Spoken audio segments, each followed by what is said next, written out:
¿vale? Siguiente.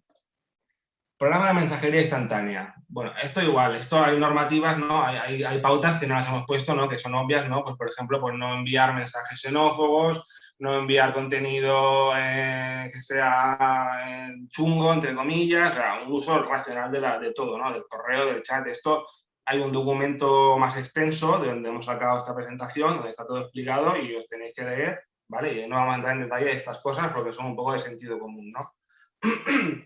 Pero bueno, como consejos de mensajería instantánea, pues primero eliminar el historial de tu chat de forma frecuente, ¿vale? Parece una tontería, ¿no? Pero bueno, por ejemplo, pongamos el ejemplo de que le escribe Denise a Christian Flix y le dice, oye, mira, vamos a echar a Javi Gómez a las 2 de la tarde. Y tiene el chat ahí abierto abajo, ¿vale? Tal, no sé qué. Yo después llamo a Christian Flix, me comparte pantalla para hacer no sé qué, le vuelvo a escribir Denise, ¡pum!, se abre el chat y yo veo toda la conversación y me entero de que me van a echar a las 2 de la tarde, ¿no? Entonces, es importante, ¿no? Eliminar el historial del chat, igual que todos los historiales, de manera recurrente para preservar la privacidad de las comunicaciones, ¿vale? Después, los chats no son canales de comunicación formal, es un canal de comunicación rápida, informal, de decir, oye, tal, no sé qué, no es para poner tareas, ni para pasar password, ni para nada. Si a un cliente le pasamos una información crítica personal a través de un chat, quedamos fatal, porque no es un canal destinado a eso, ¿vale? Si tenemos que enviarle a un cliente un listado de, yo qué sé, de usuarios con su DNI y tal, lo haremos o por correo o lo haremos como un SFTP, no lo haremos por chat, ¿vale? El chat es una cosa informal, interna, para uso organizativo, pero no es un canal formal, entre comillas, ¿vale? Después, uso del correo electrónico.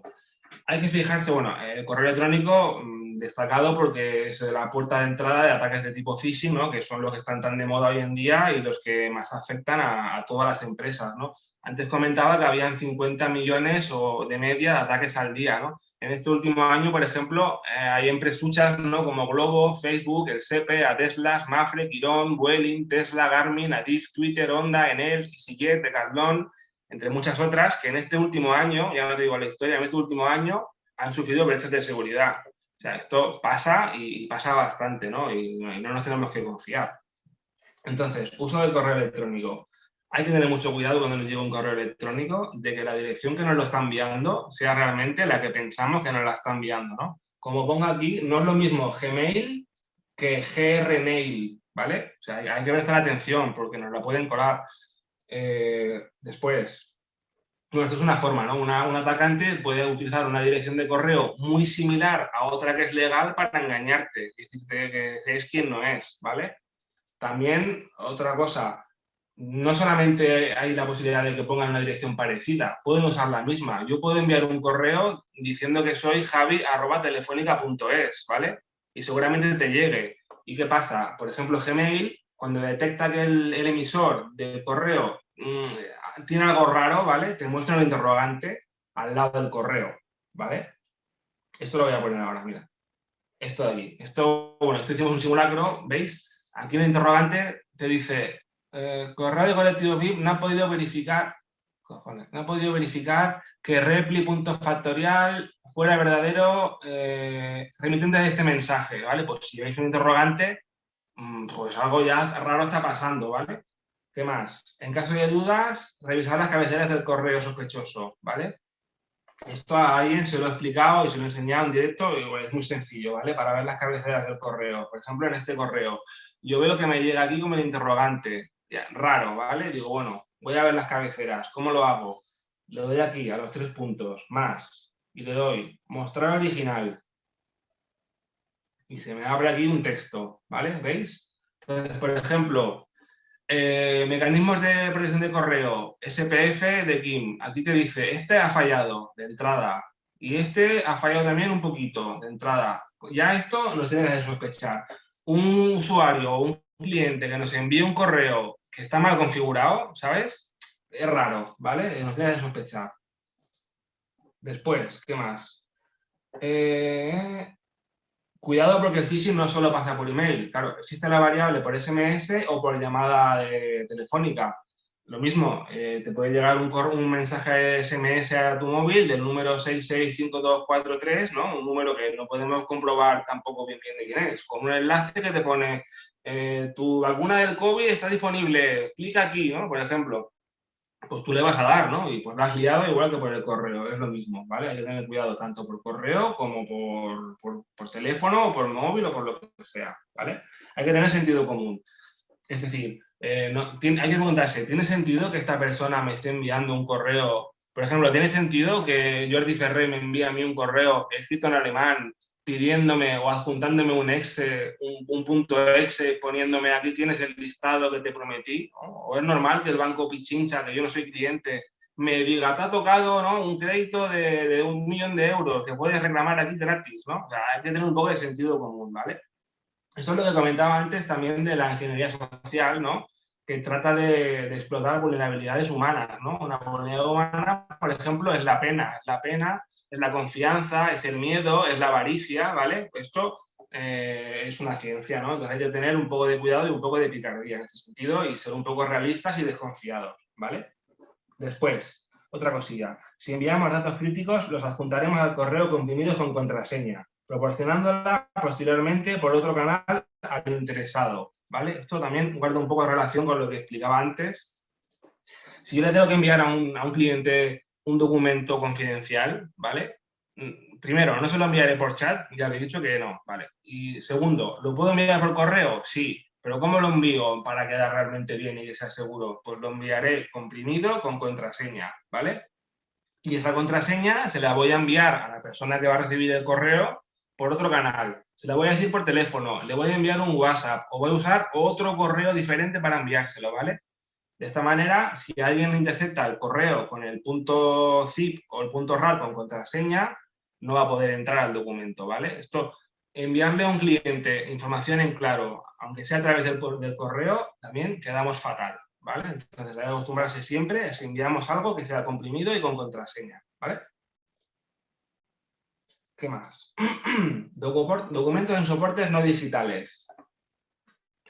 Como norma general, debemos prescindir de la medida posible de documentación en soportes no digitales. Esto, bueno, la mayoría de la empresa no le va a afectar en nada, ¿no? Esto afectará pues, a temas de contratos o documentos que tengamos en papel. Un documento en papel, aparte de que hoy en día, en la época en la que estamos, ¿no?, el papel está ya un poco ya de precate, ¿no?, un poco obsoleto, ¿no? Hay que intentar utilizar el mínimo papel posible. ¿Por qué? Porque se degrada más fácil, porque es más fácil que lo pierda, que alguien me lo vea o lo que sea. Papel lo mínimo posible, ¿vale? Entonces, si se tiene que utilizar papel, que sea de manera temporal y custodiada hasta su digitalización. Es decir, no dejar en los contratos en la mesa puestos ni en un cajón, ¿no? Lo dejaré donde tiene que estar, bien protegido, y a la que pueda lo pasaré a digital, por si pasa algo, ¿vale? Cuando lo haya hecho, en el caso de desechar un documento con información confidencial o datos personales, se procederá a su destrucción. No lo tiraré a la basura tal cual, ni haré una bola y lo tiraré a ningún lado. Destruiré el documento de forma que nadie podrá luego recuperarlo. Parece que no, pero esto de buscar en la basura te aporta mucha información, ¿no? Y lo que no queremos es regalar información ni comprometer información, ¿vale? Entonces es importante cómo destruimos los documentos, ¿vale? Siguiente. Controles por parte de la empresa. Vale, bueno, esto es más o menos que nada a modo informativo, ¿no? La empresa puede establecer medidas de seguridad general no intrusivas con la actividad del trabajador. Por ejemplo, podemos capar el acceso a determinadas páginas web, ¿vale? Si bien somos una empresa que hasta el día de hoy hemos tenido bastante manga ancha, ¿no?, y bastante flexibilidad, hay posibilidad de aplicar un montón de medidas restrictivas que están en la mano de todos, que tengamos que ir con la pistola, ¿no?, amenazando, o que podamos tener un poco de libertad y utilizar las cosas bien, ¿no? Nos entendemos, ¿no? Vale. Entonces, en caso de sospecha o indicios sobre un uso fraudulento por parte del trabajador o de un tercero, Bit District puede tomar medidas concretas que afecten a un trabajador, ¿vale? Pues esto, si hay indicios de que tal persona hace tal cosa, al final en la informática una de las cosas buenas que tiene es que se pilla, todo se acaba sabiendo, ¿no? Porque al final todo va dejando un rastro y se sabe todo. Entonces, esto, se pueden tomar medidas más drásticas también, ¿vale? En caso de duda. Entonces, Cualquier control por parte de Bit District que resulte intrusivo para un trabajador se notificará siempre previamente y se realizará de la forma menos intrusiva. Por ejemplo, notificar previamente a un trabajador de la necesidad de consulta de su correo estando el trabajador presente, ¿vale?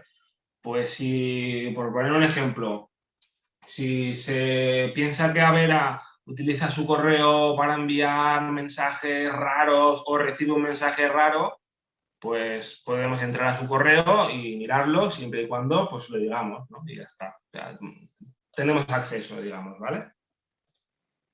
Bueno, esto, que sepáis más que nada que, que al final queda el control de todo y se puede saber todo, ¿vale? Siguiente. Robo, pérdida u otra incidencia se entiende de los equipos informáticos, ¿vale?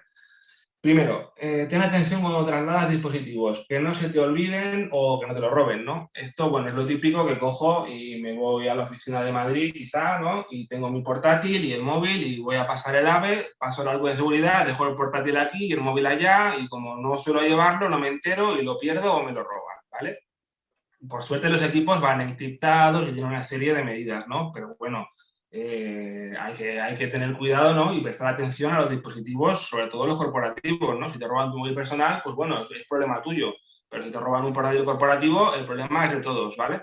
Entonces hay que tener especial atención, ¿no? Es un poco de sentido común, ¿no? Pero bueno, hay que estar al loro, ¿vale? Después, procurar mantener los equipos alejados del sol directo y correctamente refrigerados. Esto es lo típico, ¿no? Por ejemplo, mi novia lo hace mucho, ¿no? Que pone el portátil a cargar y coge y lo deja cargando siempre encima del sofá, ¿no? Que bueno, dices, no pasa nada.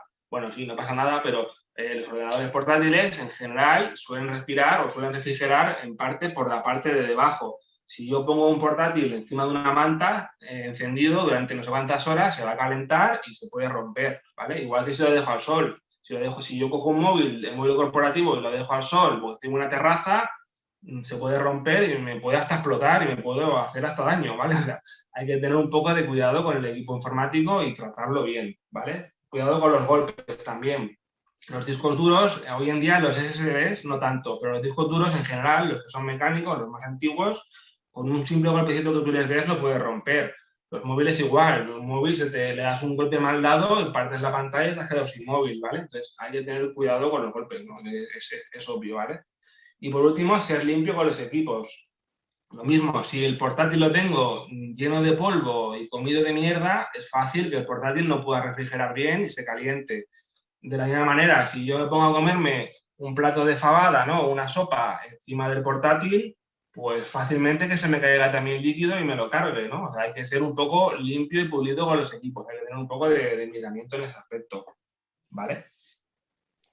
Un Ya... segundo. Una cosa que me ha quedado sin enseñar, el tema de los enlaces que os decía, por ejemplo, antes de clicar un botón o un enlace, por ejemplo este de aquí, ¿vale? Si os ponéis encima, veis aquí abajo a la izquierda, encima del logo de Windows, que sale la dirección, que pone 179.157.158.86, no sé qué, interrogante, ¿vale? Ahí es donde va a ir el enlace. Yo puedo hacer un enlace muy fácilmente que ponga www.google.com, pero que el enlace luego me vaya a un sitio que no tiene nada que ver. Entonces, antes de clicar en el enlace, siempre hay que ponerse encima y ver dónde va a ir a parar realmente el enlace, ¿vale? Y con esto más o menos termino, ¿vale, Alejandro? Tenemos 4 preguntas que son más para ti, Javi, que no sé si quieres en el chat. Sí, claro. A ver. Vale, si una descarga, si alguien hace una descarga y se percata que eso puede haber generado un riesgo de seguridad, ¿qué debe hacer? Vale, lo que debe hacer, lo primero que debe hacer es avisarme a mí, ¿vale? Si tú te instalas algo, que no debes hacerlo, porque ya lo hemos explicado, pero si te instalas algo y tú piensas o crees o ves que es un virus o alguna historia rara, me tienes que avisar a mí y casi seguramente que tengas que apagar el ordenador y hacerlo llegar a la oficina para que lo revisemos, ¿vale? Entonces, de entrada lo que tienes que hacer es avisar, ¿vale? Y en función de lo que sea el archivo, lo analizaremos y veremos lo que hay que hacer. Pero lo primero es avisar, ¿vale? Segundo, ¿cómo se desactiva el WPS? Vale. Esto cada router es diferente, ¿no? Pero normalmente tú entras en tu configuración del router, te vas al navegador, en la barra escribes 192.168.1.1 o .0.1 en función de qué proveedor, que ya os ayudaré. Entras en tu panel de gestión del router y una de las opciones de conexión Wi-Fi es activar o desactivar WPS. Desmarcas la casilla y ya está, ¿vale? Esto cada proveedor y cada router, cada modelo es diferente, ¿vale? Pero suele ser similar. Si tenéis alguna duda, lo preguntáis y lo miramos en concreto, que no hay ningún problema, ¿vale? Otra, yo puedo ver en mi ordenador dónde tengo cookies de sesión sin cerrar. Pues de entrada sí, pero bueno, lo fácil es que tú cuando cierres el navegador, cuando no lo vayas a usar, aparte que es una buena práctica, elimines las cookies. Aparte de que tú cierres sesión en el servicio, que ya de entrada te debería de borrar la cookie, ¿vale? Cuando tú cierras sesión te borra la cookie. Pero si no, lo que puedes hacer es darle aquí al botón a los tres puntitos, configuración, perfil, no sé qué, eliminar cookies, ¿vale? Con eso las borras. Y esto igual, con la caché y los temporales viene bien de vez en cuando en el navegador eliminarlo, ¿vale? ¿Qué más? Mi portátil personal me sugiere... Adiós. Me sugiere contraseñas. Cuando creo una cuenta o cambio una contraseña, ¿también siempre las como las que vienen por defecto en los routers? No, en teoría no, pero es lo que te decía. Si te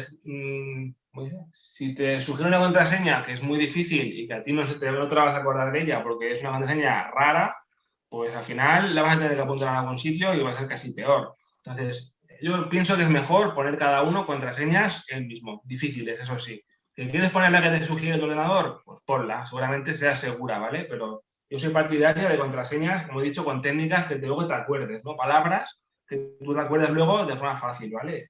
Cambiando letras por números, añadiendo un punto o lo que sea, ¿vale? ¿Qué más? Carlos, 2 emails de Amazon, de que me toca una 21. Sí, exacto, esto igual. A mí me han tocado no sé cuántos iPhones, 7 o 8 apartamentos en Torrevieja y 2 o 3 coches. Yo sería millonario ahora mismo, si hiciera caso a todo, ¿no?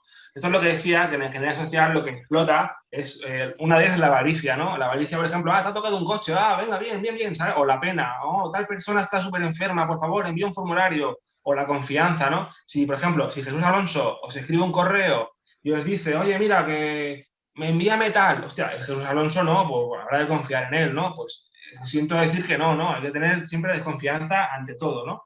Y ya está. Había una primera pregunta, ¿vale? Que era que si era peligroso hacer que el vale. ordenador recuerde las contraseñas.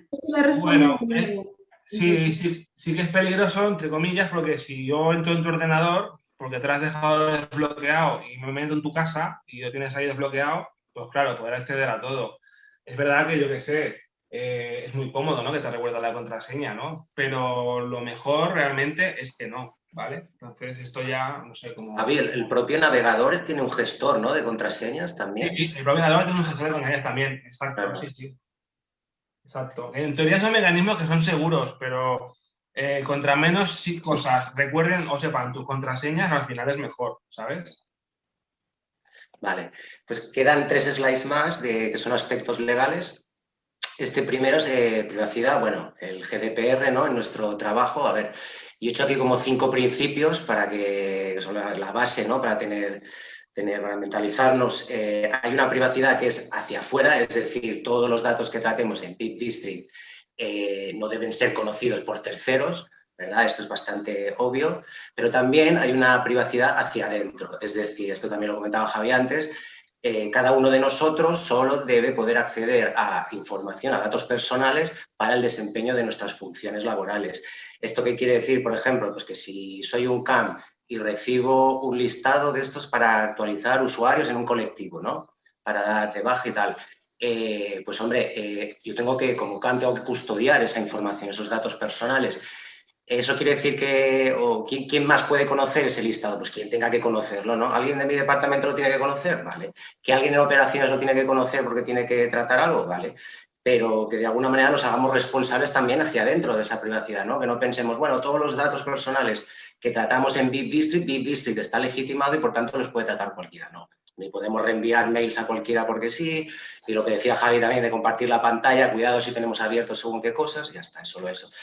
Tercero, pues eso también lo comentaba Javi, cuidar el puesto de trabajo. Esto en el teletrabajo ahora no nos afecta tanto, pero cuando estamos en la oficina, pues que si nos levantamos del puesto de trabajo, pues que un poco sentido común también, ¿no? El bloqueador de pantalla, o que si hay determinados puestos que están tratando de información confidencial, pues como el caso de Denise, ¿no? Pues que está ahí en su esquina, ¿verdad? Con sus pantallas y nadie la ve, ¿no?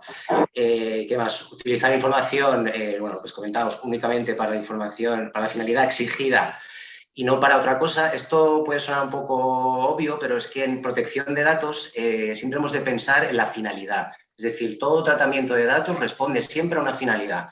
Si nos envían ese listado de datos de usuarios que os decía para actualizar la base de usuarios, la finalidad es actualizar la base de usuarios.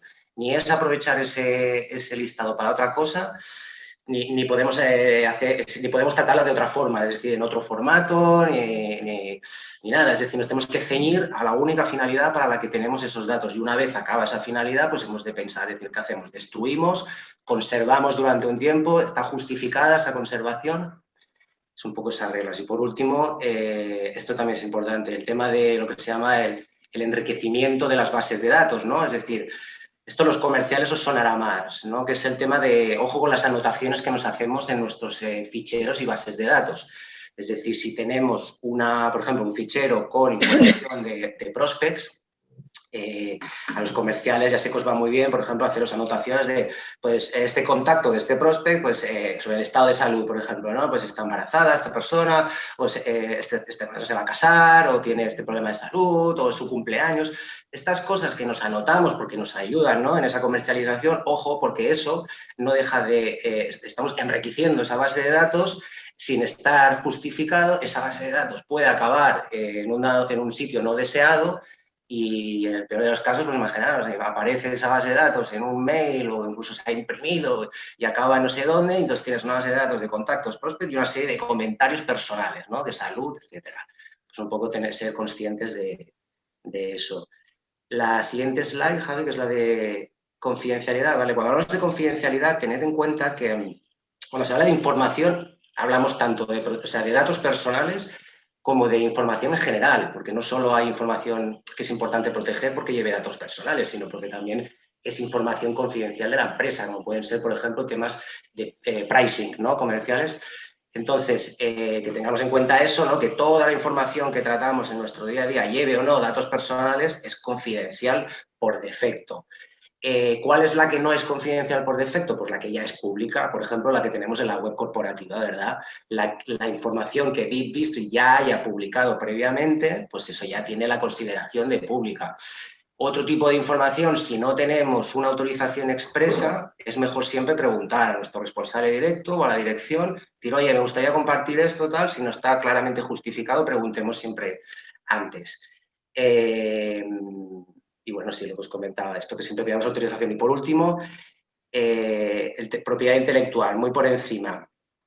Propiedad intelectual, por una parte está el tema de, porque también aquí quería abarcar el tema de las redes sociales, es decir, las redes sociales de BitDistrict obviamente están gestionadas por el Departamento de Comunicación y como tal tienen derecho a utilizar todos los materiales, ¿no?, de propiedad intelectual de BitDistrict.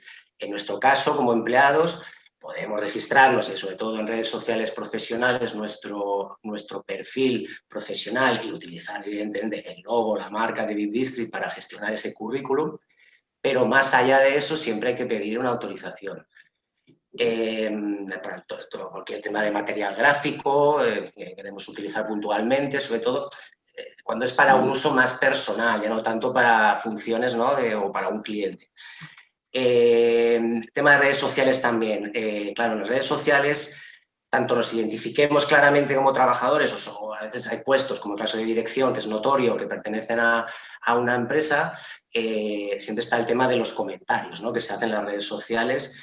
Se recomienda, ¿no?, a veces hay una práctica que es cuando emitimos según qué comentarios en redes sociales, sobre todo profesionales, Si es un comentario que queremos o que tiene que ver más con una opinión personal, pues oye, a veces, entre paréntesis, se puede hacer un pequeño disclaimer, ¿no? De esta opinión es personal, tal, o depende de dónde aparece, o una presentación de la compañía, a veces, bueno, que vigilemos porque es muy fácil vincular en redes sociales, aunque sea un perfil nuestro, que se vincule con las opiniones de la empresa. Por supuesto, cualquier perfil personal en redes sociales debe ser siempre registrado con nuestro correo personal, nunca con correos corporativos, ¿no? Los correos corporativos son solo para el uso de herramientas corporativas y al margen del departamento de comunicación.